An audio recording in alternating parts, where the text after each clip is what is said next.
The Charles Stanley Institute for Christian Living presents the C.S. Lewis Lecture Series, Part 2, The Light of C.S. Lewis. London was being bombed. The Battle of Britain had begun, and in the darkness, C.S. Lewis shone as a quiet light. Lewis began to give us lessons of light during a dark time when he wrote Mere Christianity. But he wrote that ever since I became a Christian, I have thought the best, perhaps the only service I could do for my unbelieving neighbor was to explain and defend the belief that has been common to nearly all Christians at all times. For C.S. Lewis, apologetics, not an apology, but a defense of the faith, guards the Christian faith. But it is also an active posturing for truth. Early at Oxford, when he had become a Christian, Lewis helped organize a group called the Oxford Society, in which atheists, agnostics, and believers of all stripes would come and verbally box in the presence of one another.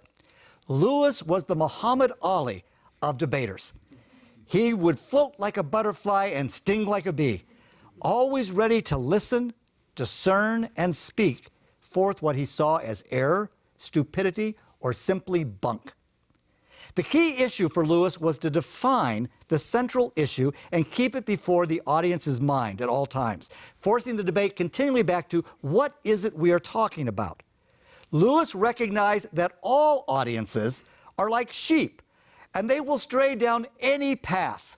I suspect I may have to shepherd your attention several times during this talk, as my style may become a little more woolly and pedantic, and your mind's too frisky. But what should a Christian defend? For Lewis, it was clearly Christianity, the historic faith preached by the apostles, attested to by the martyrs, and embodied in the creeds. Lewis argued that we must fix the lines clearly to know what we personally believe. If we do not define the boundaries, they will fade from us. As any honest people, we must recognize our beliefs, and if they or we change, we must change our labels as well. If, for example, someone denied the resurrection, they should honestly acknowledge that they are not a Christian, in spite of being an Episcopalian. A joke. Okay. We defend the Christian faith, not my religion. There is no such thing as a private faith for Christians. As Christians, we are embarrassingly public. The cross happened in the midst of a crowd. Pentecost gathered all the people of the nations. We should not feel the need to defend my God like we defend my taste in ties or in football teams like Wake Forest. We argue for Christianity because we think it is true, not because we think Christianity is good for society or because it would make people happy. We must take scrupulous care to preserve truth as distinct from our own thinking. This forces us as well to confront those elements of the faith that we find obscure or repulsive. We shouldn't attempt to water the faith down, much as trying to understand miracles. But in defending the faith, Lewis recognized there are three obstacles that have to be overcome in communicating with our audiences. The first obstacle to effectively communicate the gospel is a language barrier. And he said, if I am to convert my heathen neighbors, which he saw as his fellow British citizens, he said, I must understand their culture, their language, and their mental habits. The jargon of contemporary English needs to be learned just as a missionary would learn Sanskrit or Bantu. We must seek to understand how people view words and worlds. In one of his essays, Lewis listed a group of words that make communication incomprehensible. People have no idea really what Christian means, or what Catholic means, or salvation, or charity, or the Immaculate Conception, or rapture, or spiritual. All of these terms are so ambiguous to people outside the faith that they have no concept of what Christians are talking about. Spiritual is often interpreted as non-sensuous, as if the spiritual were always better than anything sensuous. People don't really believe that envy or pride, which are spiritual sins, could be as bad as drunkenness or adultery. There is no good trying to be more spiritual than God, Lewis wrote. God never meant humans to be purely spiritual creatures. Those are the angels. That is why he uses material things like bread and wine to put new life into us. We may think this is rather crude of our God and quite unspiritual, but God does not. He invented eating. He likes matter. He created it. Remember that after his resurrection, he meets the disciples on the shore and he asks, "What do we have to eat?" Fish. One must be prepared to translate every bit of our theology into the vernacular, into the common language of our neighbor. Lewis believed that if you cannot translate your thoughts into uneducated language, then your own thoughts must be confused. We cannot hide behind religious jargon. The power to translate is the test of having really understood one's own meaning. Now, most people will attend to the faith for about half an hour on a Sunday morning, but then they're plunged back into their own worlds where the opposite positions are taken for granted. Thus, Lewis proposed that our business is to present that which is timeless and eternal in the particular language of our own age. Even if we compare the language of St. Paul and Jesus, we see marked differences. For St. Paul, talking to the church, he uses religious language and doctrines that only they would understand. In talking to the world, Jesus uses parables about virgins and goats and coins and things that were there in their ordinary everyday life. These are the words when we talk to the world that Lewis said we must use. So not only the language barrier, but second, apathy. Apathy offers a second difficulty for conversion. Many people rest in the complacency in a tiny windowless universe. There are no horizons. They think everything has been settled. But Christians are aware that reality is very, very odd. There are some characteristics of strangeness to our lives. The facts of our existence are strange, odd, even suspect. For G.K. Chesterton, one elephant having a trunk is strange. All elephants having trunks looks like a conspiracy. There are new and fresh ways of looking. If one looks closely at the universe, one would stumble across mighty mysteries, terrors, and jokes. One task, thought Lewis, in regard to the apathy of the audience was then to disturb them. Another Christian poet, T.S. Eliot, once said his task was to disturb the universe. The audiences are mere floating boats, willing to drift along with the stream. There's an old story about being in Texas when you're in this old kind of southwestern town and a bunch of people are sitting around one day and wondering what to do, and somebody says, "Well, what do you want to go to Abilene?" The other one says, "I don't know. You want to go to Abilene?" "I don't care. You all want to go to Abilene?" "Well, if you want to go to Abilene, we'll go to Abilene."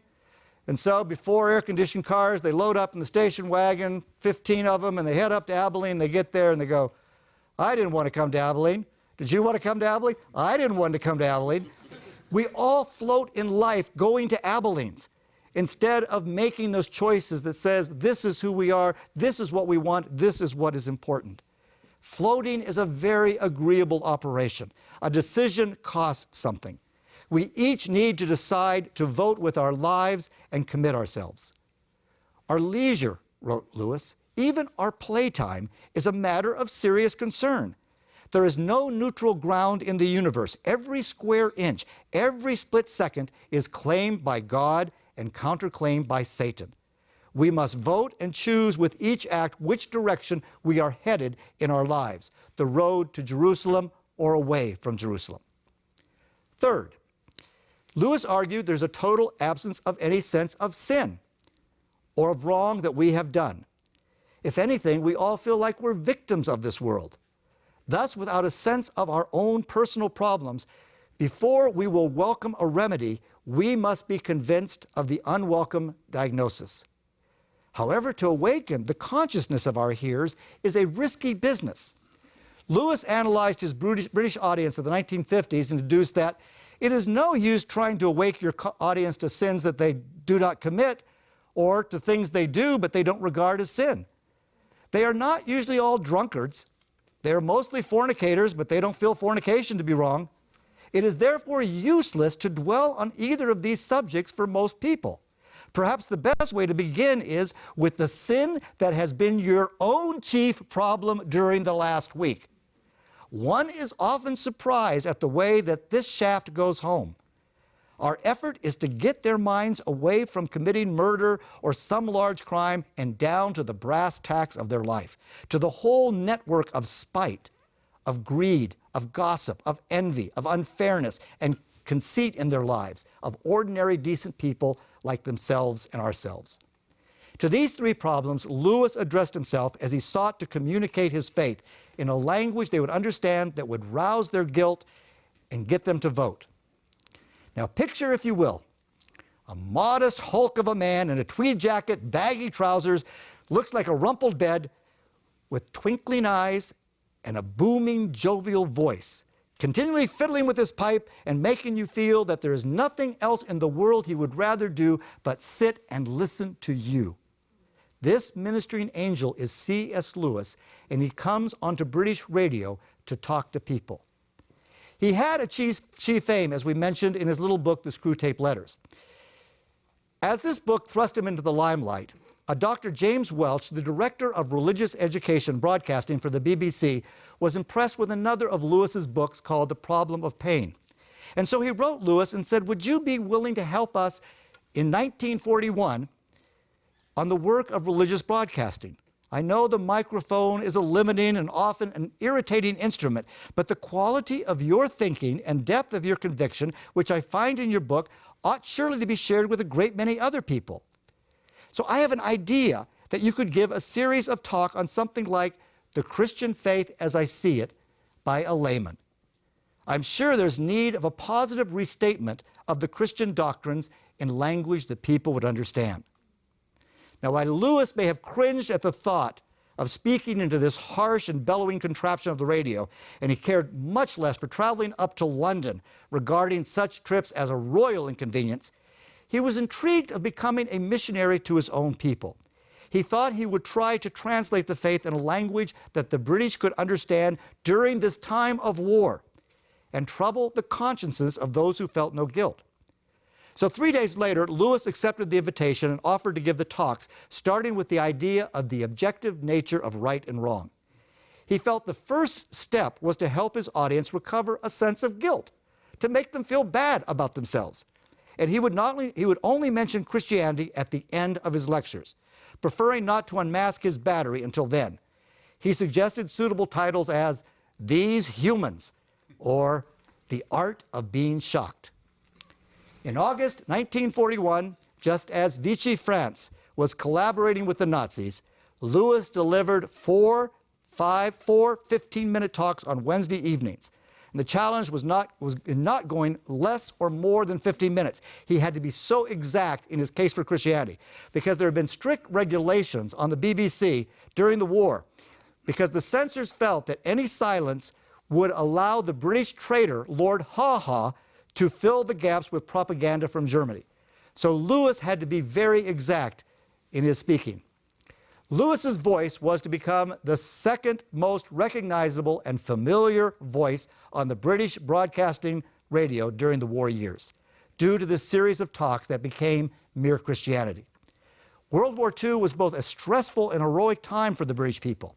Winston Churchill, who was the most familiar voice on the BBC, responded to the bombings by proclaiming that he had found the attacks simply inspirational. Even when Italy said that they were joining the war on the side of the Nazis, Churchill responded with his dry British wit, "Actually, it is only fair that Germany got Italy. We had to take them in the last war." Lewis inspired audiences on a more spiritual and moral level. Even with bombs bursting about, he helped many find a reasonable understanding of the Christian faith. He answered questions of life in ways that were straightforward and logical, but it doesn't mean they were simplistic.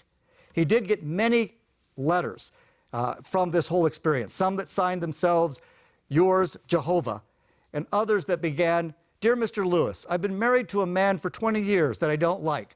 So all of these strange letters came from his broadcast. But he said, in looking for the clues to our present predicament, to the mystery of the universe, he presented evidence that sparked what he called a cause to be uneasy.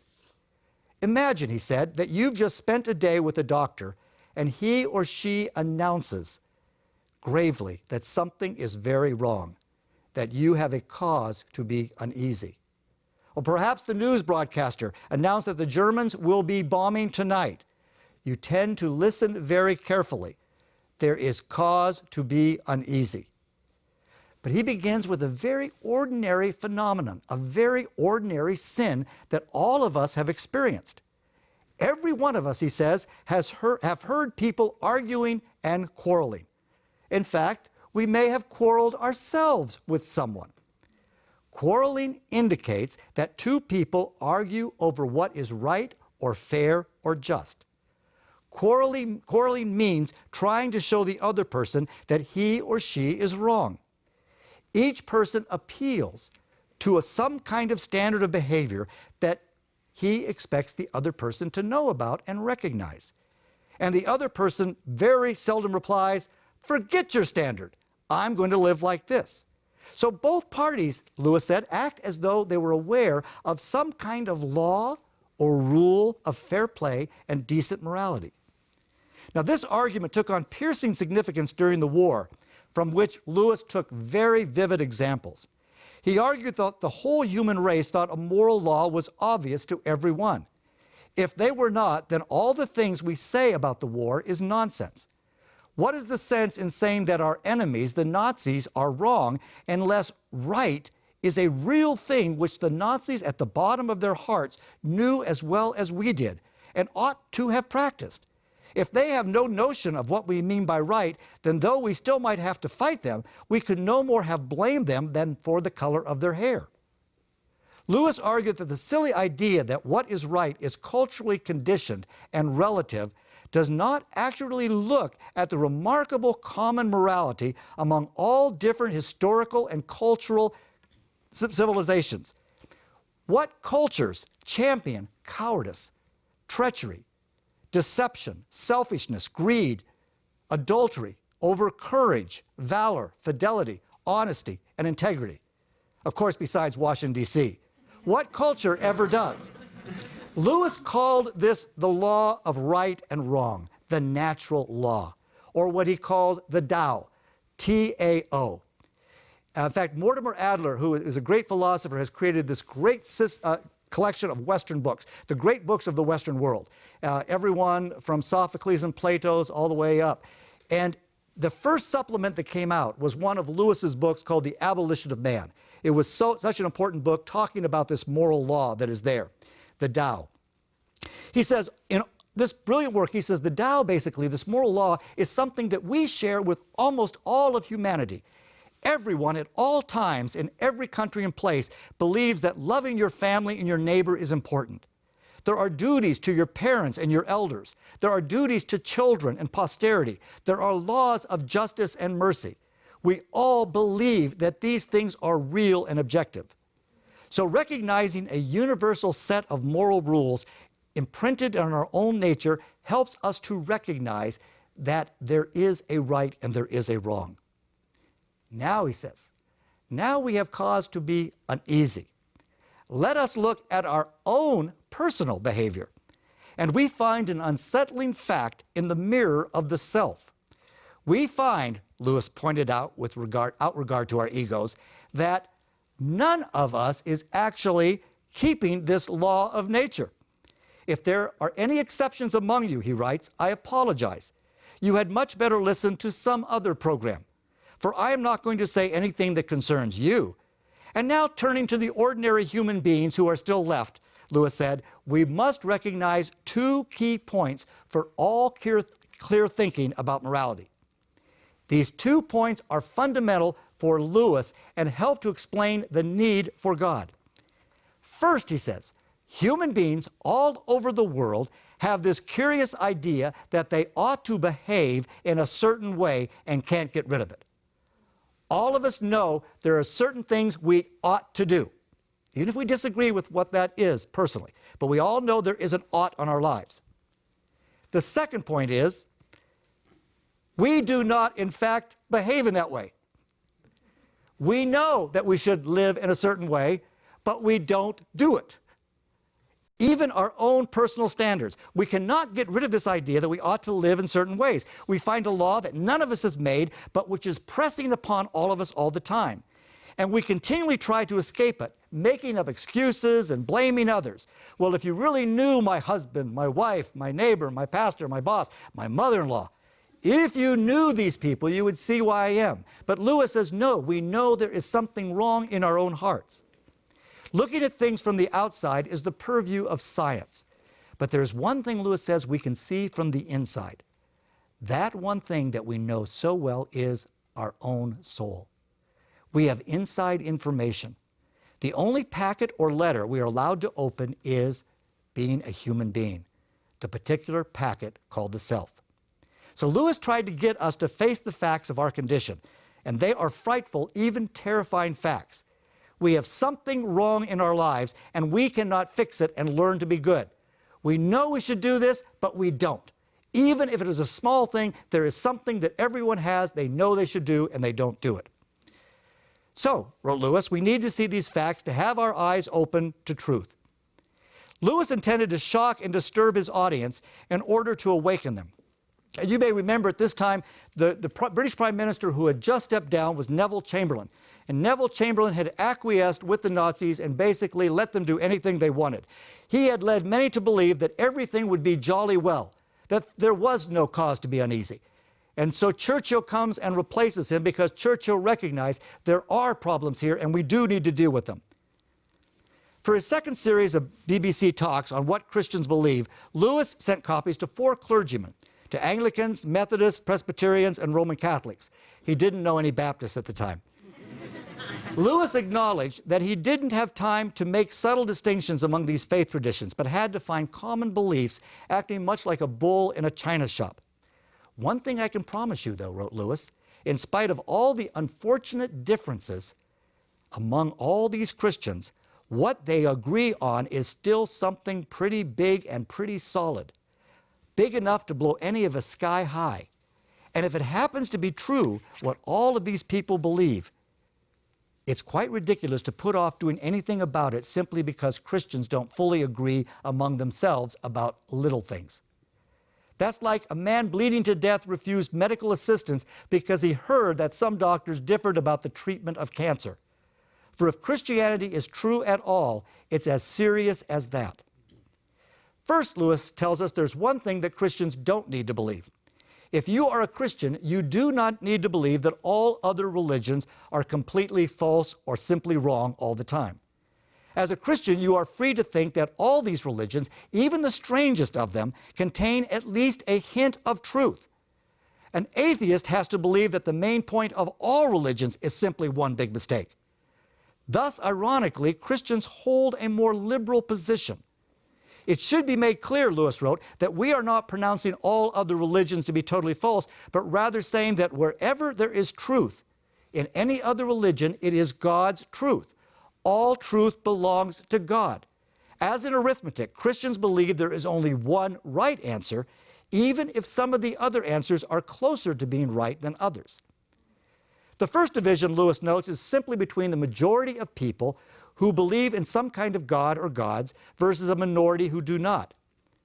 The second division regards what kind of God these people believe in. For some, God is beyond good and evil, such as pantheism, where God is locked into nature. In fact, for the pantheist and the Hindu, if the universe did not exist, neither would God. The Christian idea is quite different. We think that God invented and made the universe.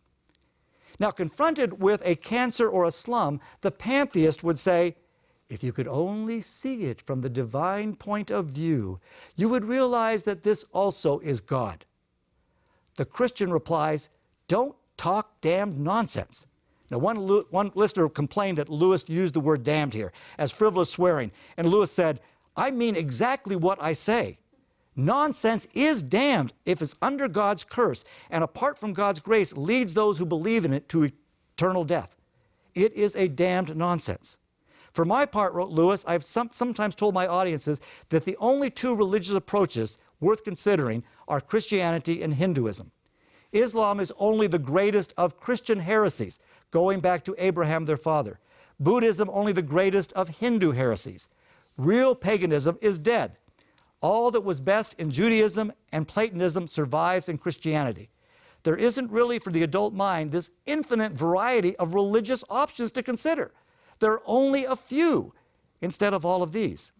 But he recommended that to really understand religion, we divide it into thick and clear, like we do soups. We divide religion like soups. There's thick soup and there's clear soup.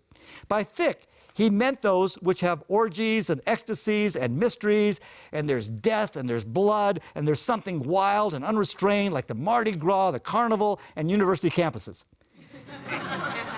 Africa and India have traditionally been the home of thick religions. By clear, Lewis meant those that are ethical and philosophical. Stoicism, Buddhism, the Unitarians, and a conference of accountants. This is clear religion versus the thick. Now, if there is a true religion, Lewis argued, it must be both thick and clear. For the one true God must have made both the child and the adult, both the savage and the citizen, both the head and the belly. And the only two religions that fulfill this condition are Hinduism and Christianity. But Hinduism fulfills it imperfectly. The clear religion of the Brahmin hermit and the thick religion of the neighboring temple go on side by side. But the Brahmin hermit doesn't worry about temple prostitution nor sacrifice of human beings. Nor does the wild worshiper in the temple bother about the hermit's metaphysics or the ideas or the ethics. But, confessed Lewis, Christianity really breaks down the middle wall of the thick and the clear. It takes a convert from Central Africa and tells him to obey an ethic of loving his neighbor. It takes a 20th century academic prig like me, he says, and tells me to go fasting to a feast, to a mystery, to drink the blood of my Lord and to eat his body. The savage convert has to be clear. I have to be thick. These two worlds come together. Now, Jews, Muslims, and Christians share the view that God is one who loves good and hates evil.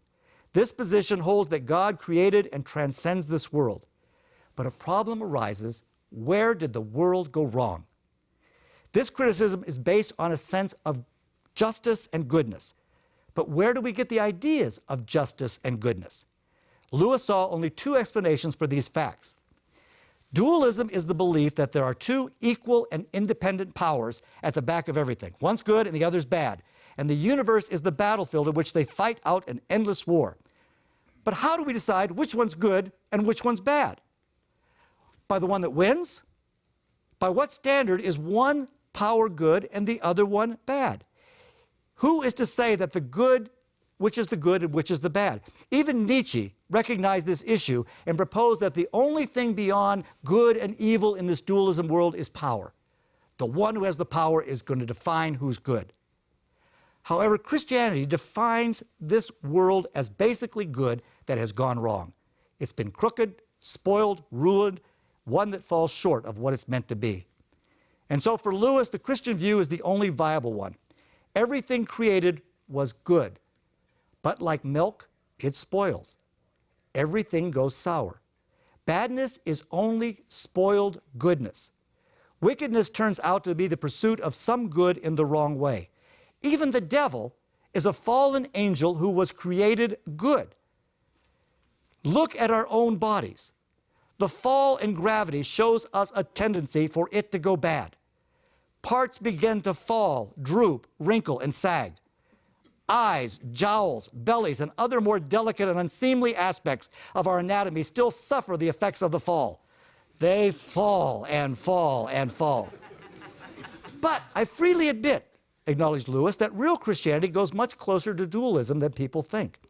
One of the things that surprised me when I first read the New Testament seriously was how much it talked about a dark power, a mighty evil spirit who was held to be the power behind death and disease and sin. The difference is that Christianity thinks that this dark power was created by God and was good and went wrong. Christianity agrees with dualism that this universe is at war, but it is not a war between independent powers. It is a civil war, a rebellion, and we are living in a part of the universe occupied by the rebels. Now, at this time, Lewis would observe France living under the tyranny of Nazi Germany. And he imagined all of Britain also residing in enemy-occupied territory. That is what this world is like. We are in enemy territory. And so, too, when you read The Lion, the Witch, and the Wardrobe, and the 4 children go into Narnia, it is under the rule of the White Witch. Christianity is a story about how the rightful king has landed, you might say, Lewis says, in disguise, and is calling all of us to take part in a great campaign of sabotage. When you go to church, you are really listening in to the secret wireless from our friends. That is why the enemy is so anxious to prevent you from going. He does it by playing on your conceit and laziness and intellectual snobbery. Lewis asks how this world could have gone wrong, especially if an all-powerful and loving God is in control. The cause is that God has given freedom to his creatures. He calls for a voluntary obedience. This means he has given us the opportunity of free will to go either right or wrong. We were built to run on God, said Lewis, and God reminds us or tries to remind us of this fact and has left several clues for us to see where we've gone wrong. So he finds a couple signs posted on the roads of our experiences to point us back in the right direction.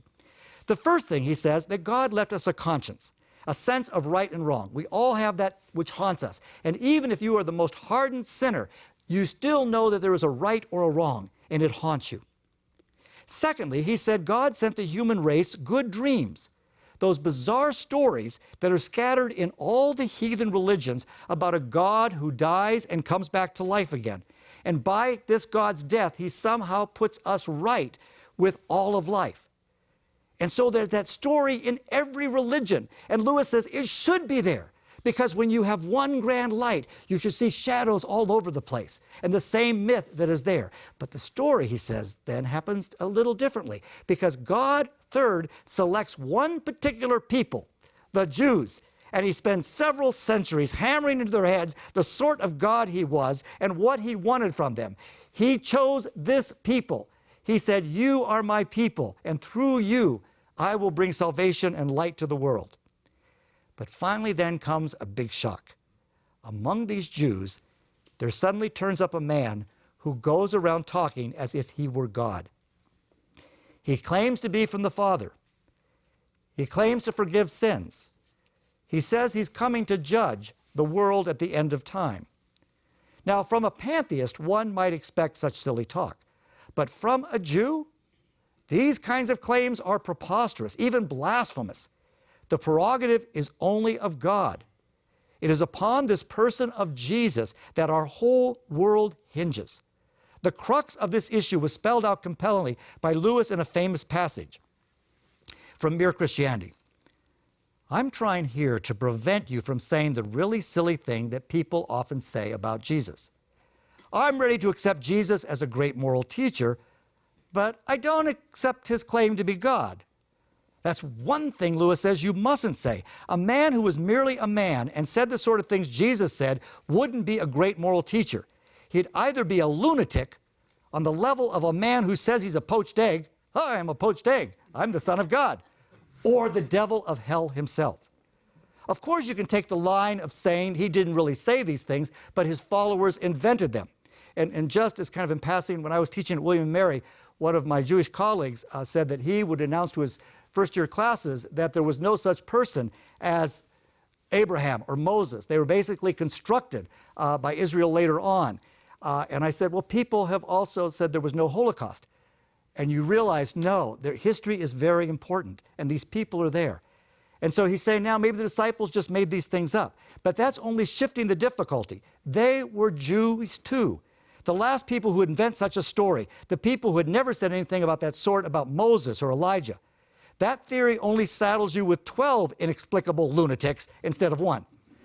We can't get out of it that way, Lewis says. You must make your choice. Either this man was and is the Son of God, or else a madman, or something worse. You can shut him up for a fool. You can spit at him and kill him as a demon, or you can fall at his feet and call him Lord and God. But don't come to him with any patronizing nonsense about his being a great human teacher. He hasn't left that open to you. He didn't intend to. Whenever you read the Chronicles of Narnia, you'll find that Lewis has translated his thoughts into this book. And there's a key passage in The Lion, the Witch, and the Wardrobe, which is a plagiarist echo of the passage I just read. What has happened? Lucy has come back from Narnia, and she's reported to her siblings that there is this place where she met a faun, Mr. Tumnus, and it's winter, and it's just amazing beyond the wardrobe closet. And they don't believe her, particularly Edmund kind of lies about it. And he says, no, there's no such place. Lucy just thinks I'm there. You know, she's a little girl. And so the man they're living with, Kirk, who is based on old Kirkpatrick, he asked the children, Susan and Peter, how do you know that your sister's story is not true? Oh, but, began Susan, and then stopped. Anyone could see from the old man's face that he was perfectly serious. Then Susan pulled herself together and said, but Edmund said they had only been pretending. That is a point, said the professor, which certainly deserves consideration, very careful consideration. For instance, if you will excuse me for asking this question, does your experience lead you to regard your brother or your sister as the more reliable? I mean, which is the more truthful?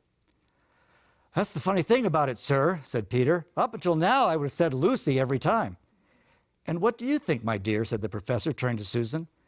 Well, said Susan, in general, I'd say the same as Peter, but this couldn't be true. All this about the wood and the faun. Oh, that's more than I know, said the professor. And a charge of lying against someone whom you have always found truthful is a very serious thing. A very serious thing indeed.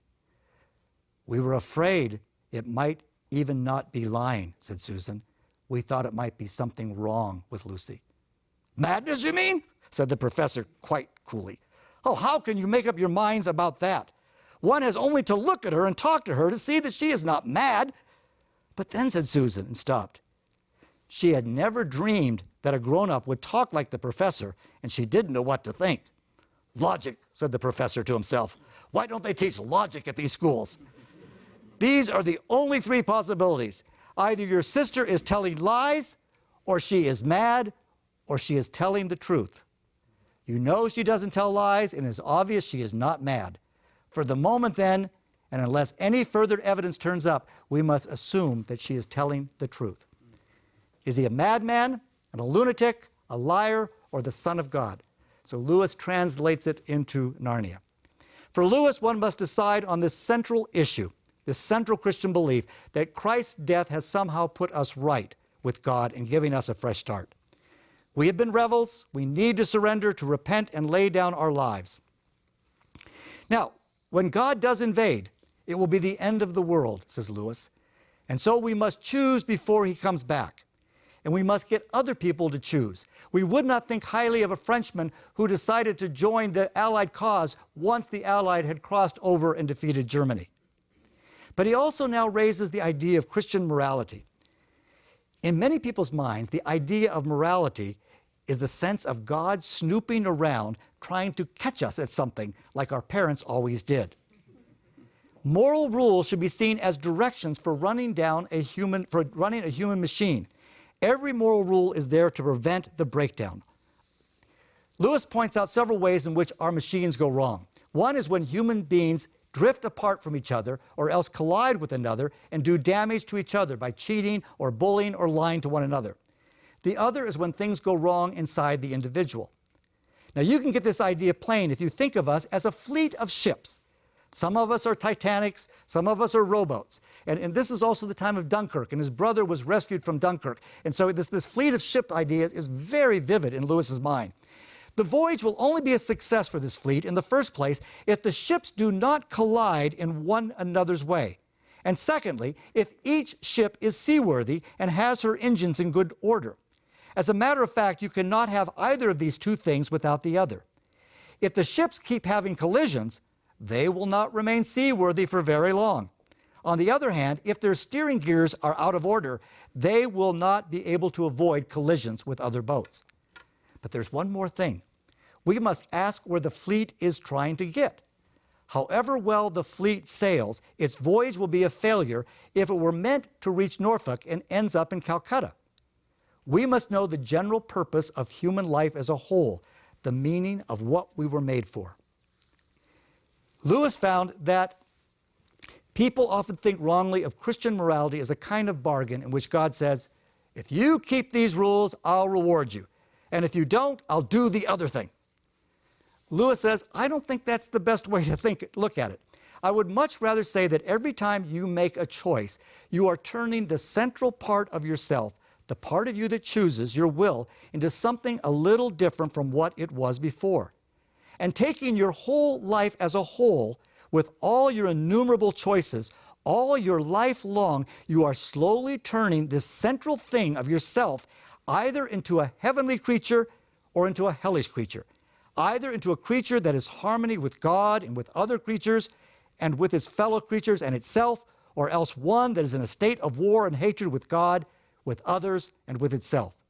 To be the one kind of creature is heaven, that is joy and peace and knowledge and power. To be the other means madness, horror, rage, impotence, and eternal loneliness.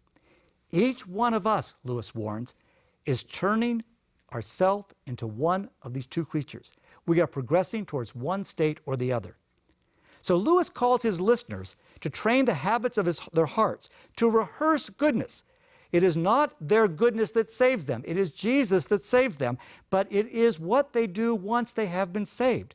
It is simple, he says, of picking up a piece of litter when no one is looking, or as great as sacrificing your life. Our challenge, he says, is to be made like God.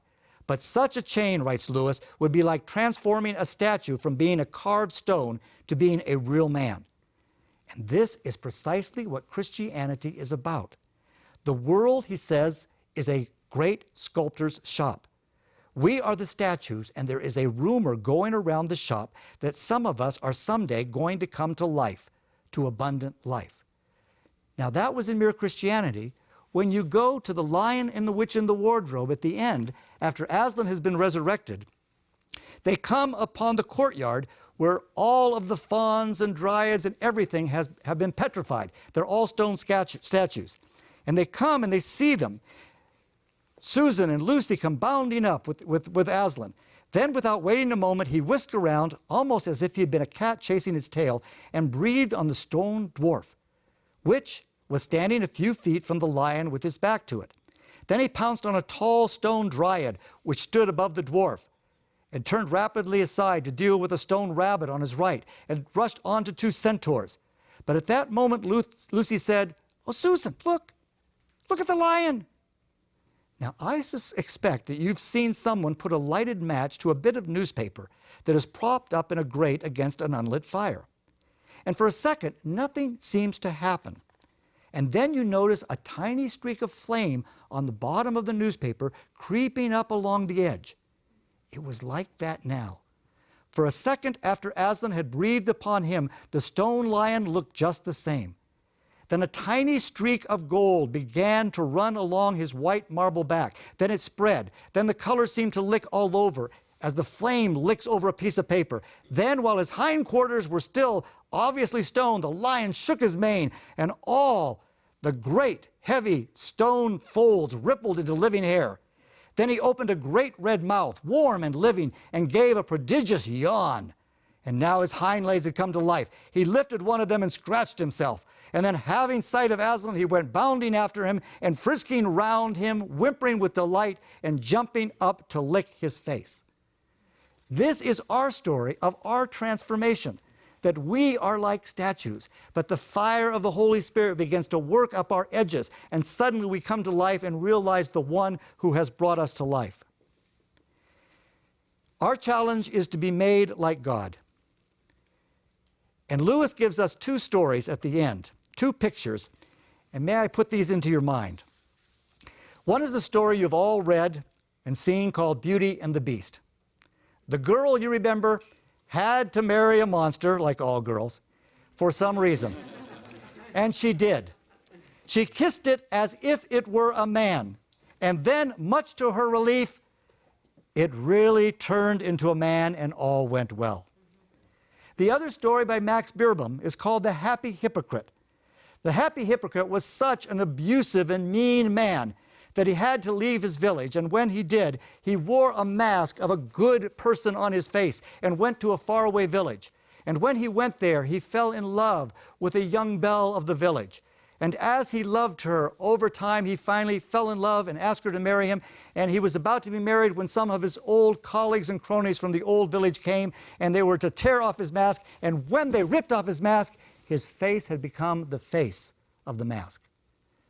So Lewis says, we are finding that God is transforming our faces. When children dress up like fathers, we become fathers. We become what we rehearse. And that's why he says children's games are so important. We pretend to be grown up, and then we grow up. He said also, kiss your wife because you love her, and kiss your wife in order that you might love her. When you least feel like kissing your spouse, that's when you most need to kiss your spouse. We are to put on Christ. Christ meant what he said. We are to be new men and women, not just nice people. Not merely successful, fully integrated, likable people, but new men and new women. In conclusion, Lewis borrows a parable from his old friend and mentor, George MacDonald. And it's for all of us to use our imagination and to see ourselves in this parable. Imagine yourself as a living house. Your paint is chipped. For some, the roof is bare. Tiles have fallen off. Weeds run rampant. Now, God comes in to rebuild that house. At first, perhaps you can understand what he's doing. He's getting all the drains right and stopping the leaks in the roof and so on. You knew that those jobs needed doing, and so you are not surprised. But presently, he starts knocking the house about in a way that hurts abominably, and it does not seem to make sense. What on earth is God up to? The explanation is that he is building quite a different house from the one you thought you were. He's laying a new foundation, throwing out a new wing here, putting up an extra floor, running up towers, making courtyards. You thought you were going to be made into a decent little cottage. But he is building a mansion. He intends to come and live in it himself. Lewis had spoken the language of the people. He had aroused their sense of right and wrong, and he had brought them to a vote. Lewis had lit up the airwaves with the light of Christ. And during that dark time of England, he gave us a light that still endures. Thank you.